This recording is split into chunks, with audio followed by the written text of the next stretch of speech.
Today we have more Backrooms content for you. This one is slightly different. A24 have released an official clip from the film, and we've obviously just watched the full film in the cinema. We've done our review for it, and we wanted to react to it, watch it, and we kind of wanted to do a little bit of an analysis and breakdown of the clip. And we believe it's the clip from when Clark first discovers the Backrooms. Mm-hmm. So we're going to play it now, and then we're going to talk about it after. Are you ready? I am ready. Yeah. Awesome.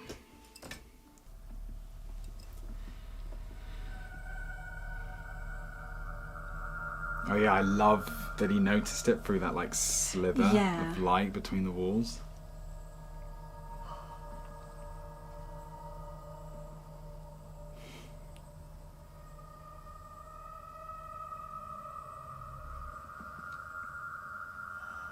Because that's like something that Kane's not really been able to work with before, like having the time and the resources to be able to like play around with it like that, of how you would notice these thresholds.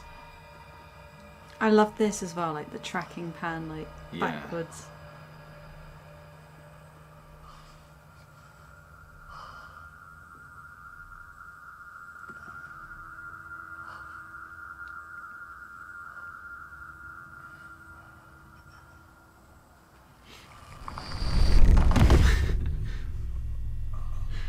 I love that he's like the only one that just like falls through it. Surprised he didn't scream. I would scream.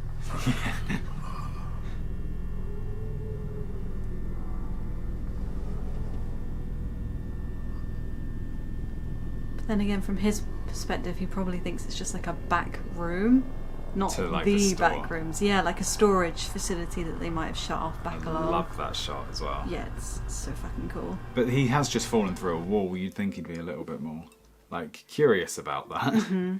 I mean, he obviously was. I just mean, like, yeah, he very much looks up and is very confused by his surroundings. But yeah. I mean, to be fair though, the room he was in before he goes there in the furniture store is so like Backrooms coded. You know, like it's got that same sort of vibe. So it really does look like an extension on top of that room. But yeah, no, that flew by that 1 minute 30 then. I was not expecting it to go that fast. But yeah, they all had like their different ways of like, because we spoke about it in our review, they all had their different reactions to seeing the Backrooms for the first time. And his was just like, obviously before that in the film, if you've seen it then you'll know what we're on about. If you haven't yet, then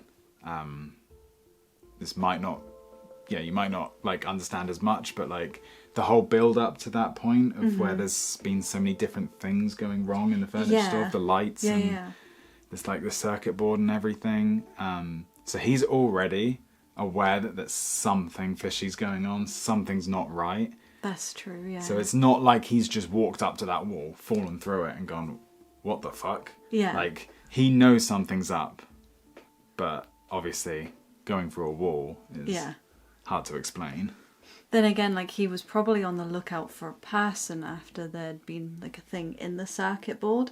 Yeah. So like finding another room, I guess logically you just assume, okay, there's like there's something that's not in the maps for this place, but maybe the previous owner still is lurking around, which that's a horrible thought in itself. Yeah. But yeah. I love the sound effect that they do when they go through the wall as well. I think that's really cool. Also just the way they go through the wall, like the special effects. It's very satisfying, the way it's done. I love the sound effects, the special effect, all of it, like the way it's really cool. I love the way he goes through as well. I love that he's just sort of like trying to listen up against the wall and then falls through it. It's like the most real way. Like, because you wouldn't look at the wall and just go, I will try and walk through this. Because, you know, more often than not, you're going to like break your nose or something. Yeah. But I love that, like, it's a very real way that he goes through. And then he just gets to... Yeah, I won't go into too much after because I don't want to spoil it for other people that haven't seen it, because obviously we went into spoilers in the review, and there are a few people that have watched that haven't seen it yet. So I assume you guys didn't mind the spoilers too much, but we will keep this relatively spoiler-free. Yeah. Because this is a promotional clip. Like, it's not something from, like, the end of the movie or anything. But yeah, it's just so cool. Like, the eeriness of the downstairs, like, of the room in the furniture store is already so creepy. The fact that he's, like, sleeping in that place. Yeah. Like, I couldn't. I know it's the 90s, but there's something about the aesthetic of the 90s furniture all around. It's just really creepy anyway. And it just does feel like an extension of the Backrooms. But yeah, no, I really liked that. The way that they showed the crack with the light coming through. It's like a slice of reality just bleeding through. Because that's what happens sometimes, isn't it? In life, you feel like you see something, you know? Like at the corner of your eye, and then you look and it's not there. This feels like something that's just kind of bleeding through the reality, like you said, like a crack in space and time. And in a furniture store, it feels like... It doesn't, but it does. It kind of feels like the energy you'd get in like a cemetery, where it's like... It's an older building, and it's kind of got that dark, empty vibe to it. No, I know what you mean. Yeah, I love that shot. Yeah, I was going to say, I really love just the use of when he first falls in, and then it's like, obviously, he gets up, and it's just right in front of him. Like, the way that every shot is composed in this film is really cool. For a horror film, I think it works so perfectly with Backrooms. But, like, just having all that furniture just in a clump up to the ceiling, that's, like, perfect for someone like him to stumble upon. And obviously it's probably the point because it's so close to the furniture store. It's where it's bled through, and it started taking things probably from that furniture store over the years. Yeah. But I just think it looks really cool. What do you mean by it's like perfect for him? Well, because it's like he's just like in terms of his mental state and in his head, all he thinks about is work and getting money, and his business is clearly going downhill. Now, I don't really know if he cares for his business too much, but when you need money, you kind of do care about the business regardless. So I guess like the connection to furniture. Yeah, kind of all piled in a messy sort of like jumbled pile in the middle of a room. Kind of, yeah. It does. This room could technically, like, it looks like it could represent, like, because we'll have the still on the image as we're speaking about this, that shot. I really love the symmetry of this shot anyway. Yeah. But the room itself is like a metaphor for in his head, like you just said. His brain is it's like a cluster of just shit. Yeah, like this cluster of furniture and everything, and it's just like his brain amongst, like, you know what I mean. The room is his head. His brain is this clustered pile of furniture. Because, yeah, that's all, like you said, he's very, very money orientated in his mind. It's all about money. He talks about his wife, he talks about the arguments, and it's always about money. Yeah. And he's the manager of this furniture store. That's his, like, thing. So, like, I think this shot is a really good representation of, like, the inside of his head, the jumbled load of furniture. So yeah, it's really cool. There's so many, like, hidden meanings in this film.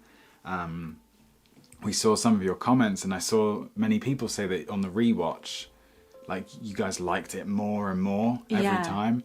Like, your rating went up the more you watched it, because there's so many little hidden things and things you don't necessarily spot the first time round, but you pick it up, like, knowing the conclusion, knowing how it ends. Yeah. It allows you to focus more on behind what Kane's showing you, like, in front of you. There's more going on back here. And on the rewatch, you don't necessarily need to focus on what's right in front, because you already know. So you can focus on the background.